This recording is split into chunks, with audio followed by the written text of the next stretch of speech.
Assalamualaikum warahmatullahi wabarakatuh. Perkenalkan, nama saya Dita Ngerica. Saya mahasiswi Prodi PGSD dari kampus Universitas Muslim Nusantara Al-Wasliyah Medan. Nah, di sini saya akan membuat video untuk memenuhi jawaban dari ujian akhir semester saya pada mata kuliah Pendidikan IPA SD 2. Nah, sebelumnya di sini saya akan menunjukkan bagaimana atau cara membuat sebuah alat peraga atau media pembelajaran yang dapat digunakan pada saat proses belajar mengajar di SD. Nah, media atau alat peraga yang saya buat ini dapat digunakan pada mata pelajaran IPA di SD. Lebih tepatnya pada materi struktur pada bagian tubuh tumbuhan. Nah, setelah video ini saya akan menampilkan cara-cara dan langkah-langkah bagaimana cara membuatnya. Nah, bahan-bahan yang dibutuhkan, yang pertama kertas karton, kedua itu kalender bekas. Nah, kalian juga bisa memanfaatkan kertas-kertas yang sudah tidak dipakai lagi ya di rumah. Kemudian kertas kartonnya kalian lebarkan, terus kalian ukur panjangnya 5 x 25 cm. Kemudian digulung sehingga membentuk lingkaran. Nah, lalu dilem, boleh menggunakan selasiban ataupun menggunakan lem tembak atau lem kertas. Kemudian lakukan hal yang sama pada kalender bekas tersebut. Gunting sesuai dengan lebar 5 cm. Nah, panjangnya tidak harus 25 cm ya. Panjangnya boleh lebih dari 25. Kemudian rekatkan kembali kepada lingkaran karton tadi. Supaya apa? Supaya lingkaran kartonnya tebal dan tidak tipis. Tuh, seperti yang digambar. Nah, selanjutnya buat bentuk kubus dari kertas karton. Pada tahap ini kita menggambar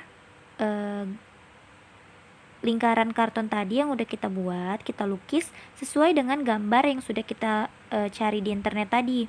Nah, gambarnya itu saya memilih gambar batang tumbuhan.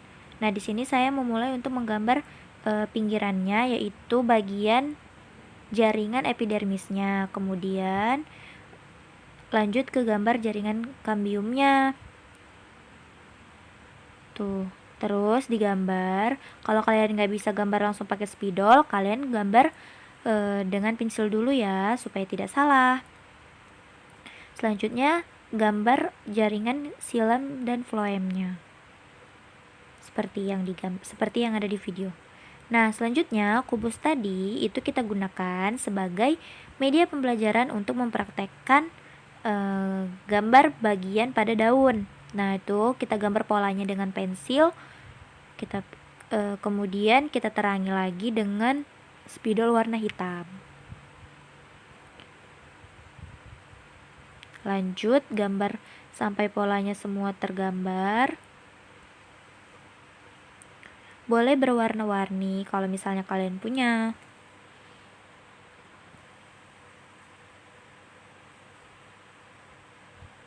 Nah, selanjutnya udah siap deh. Kita gambar dulu permukaan-permukaan daunnya serapi mungkin.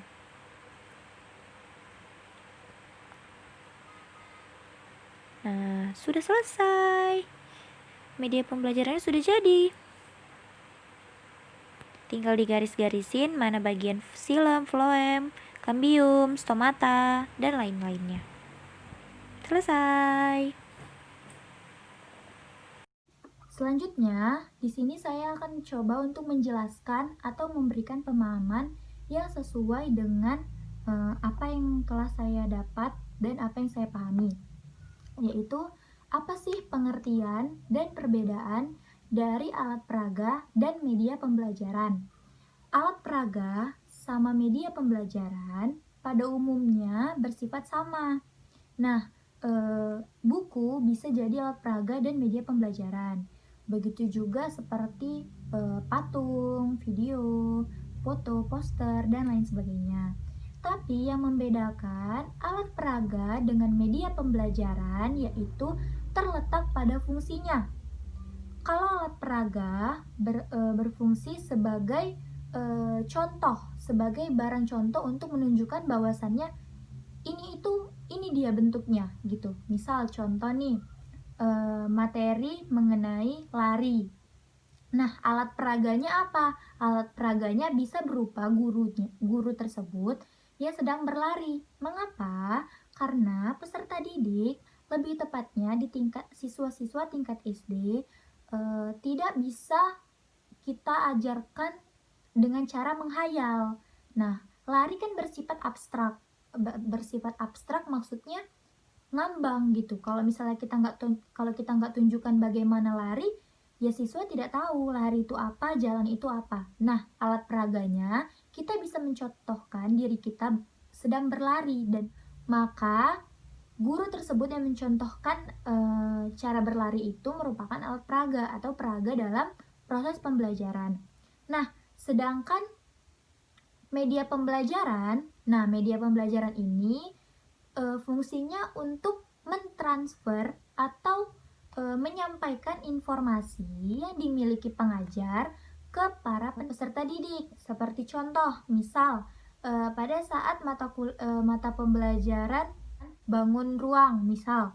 Nah, si siswa pasti akan kesulitan, apa itu bangun ruang, bagaimana bentuknya. Nah, kalau masih kita contohkan seperti ini adalah bangun ruang, misal ini bangun ruang. Nah, ini dapat dikategorikan sebagai alat peraga. Tetapi jika kita menggunakan ini sebagai cara atau sebagai benda untuk menyampaikan informasi, seperti contoh misal, ini adalah kubik. Nah, kubik memiliki sisi-sisi yang sama. Nah, sisi-sisi inilah yang kita gunakan untuk mencari volume.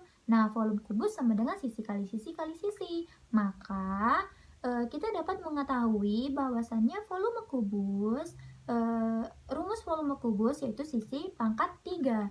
Nah, jika benda ini kita gunakan seperti itu, maka ini dikategorikan sebagai media pembelajaran, bukan alat peraga. Karena media ini kita gunakan sebagai fungsi untuk menyampaikan informasi yang ingin kita sampaikan. Nah, jadi menurut saya kesimpulannya yaitu alat peraga dan media pembelajaran isinya itu sama atau contoh-contohnya itu sama, seperti misalnya guru, pesan, informasi, buku, video yang seperti tadi saya jelaskan di awal. Yang membedakannya hanya cara penggunaannya dan bagaimanakah fungsi itu berperan. Apakah fungsinya hanya untuk sebagai contoh atau fungsinya sebagai pentransfer informasi, seperti itu. Jadi alat peraga dan media pembelajaran itu berbeda. Baiklah, sekian dari penjabaran jawaban saya. Apabila ada kurangnya, saya mohon maaf. Saya Ditanya Lica. Wabillahi taufiq wal hidayah. Wassalamualaikum warahmatullahi wabarakatuh.